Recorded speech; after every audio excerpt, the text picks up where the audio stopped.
যে রান্না হচ্ছে, একদিকে ভাত হচ্ছে আর এই যে একদিকে ডাল, আর এই যে করব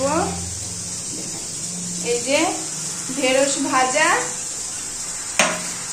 আর ভাত। এদিকে ভাত ফুটছে, যে ভাত ফুটছে, চাল দিয়ে দিয়েছি তো ভাত ফুটছে, আর এদিকে ডাল বসানো আছে। আর পটল করব, পটল আলু দিয়ে তরকারি করব, যেহেতু নিরামিষ, মানে নিরামিষ দিনে না আমার সত্যি বলছে আর মাথাটা পুরো কাজ করে না যে আমি কি রান্না করবো কি না। তো দেখি পটল আলু দিয়ে তো তরকারি করবো, কারণ শুধু ঢেঁড়স ভাজা হয়ে যাবে তাই। তো চলো আজ কি করি না করি সবটাই কিন্তু তোমাদের সঙ্গে শেয়ার করবো।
আলু আর এই যে পটল কেটে নিয়েছি, আর এখানে ডালটা দেখি কেমন বোকা।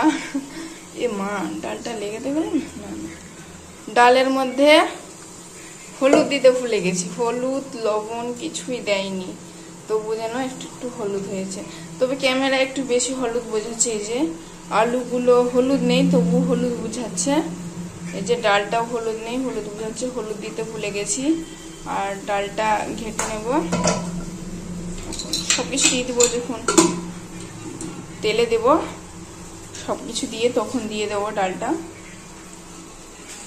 আর এই যে ভাতটা এখনো পর্যন্ত হয়নি, এই ভাত হতে এত দেরি হয় কি বলবো তোমাদের।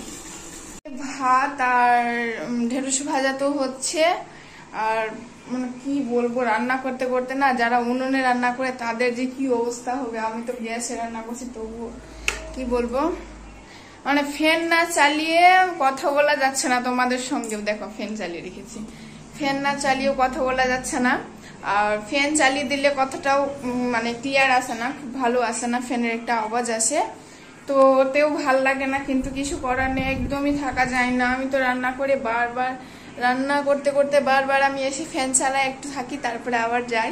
তো ওদিকে তো ভাত আর ঢেঁড়স ভাজাটা হচ্ছে, আর ওই যে পটল আলু তরকারিটা করলেই হয়ে যাবে, আর কিছুই লাগবে না করা। তবে দেখি একটু টমেটো চাটনি করার ইচ্ছা আছে, তবে দেখি কি করি। ডালও করেছি, তো যদি তরকারি যদি রাতে থাকে তো করতে হবে না, না হলে করতে হবে রাতেও। দেখি, চাটনি করার ইচ্ছা আছে, কিন্তু করবো কিনা সেটা গ্যারেন্টি নেই। মানে এত গরমের মধ্যে না, সত্যি বলতে এক তরকারি ভাত হলেই চলবে। মানে এত গরমের মধ্যে একদম রান্না করতে ইচ্ছে করছে না, একদমই না। তো বাড়িতে তো এমনি সেরকম এখন কোনো কাজ নেই, রান্নাটা করে একটু ফ্যানের তলায় আরাম করব, আর কিছুই না। আর নিরামিষ দিনে না, মানে ভাবনা চিন্তা করতে করতে অর্ধেক টাইম চলে যায়। আর কিছুদিন থেকে দেরি থেকেও রান্না করছি, কারণ তোমাদের দাদাভাই এখন অনেকটা দিদি থেকে আসছে, ওই জন্য দেরি থেকে রান্না করছি। তো চলো রান্না বান্না হয়ে যায়, তারপরে আবার তোমাদের সঙ্গে আসছি। হাই বন্ধুরা, কেমন আছো? তো আমার রান্না বান্না একদম কমপ্লিট, আর এই যে তোমাদের দাদাভাই চলে এসছে ডিউটি থেকে, আর আমার রান্নাও হয়ে গেছে। রান্না বান্নাটা তোমরা দেখি দেখবার। এখানে হয়েছে ঢেঁড়স ভাজা, আর হাঁড়িতে আছে ভাত, আর দেখা এখানে এখানে আছে আলু পটলের কোরমা, আর এখানে আছে মুগ ডাল আর ছোলা দিয়ে ডাল, কারণ প্রতিদিন মুগ ডাল করি তো আমার দাদা ভাই বলে ছোলা দিয়ে করতে।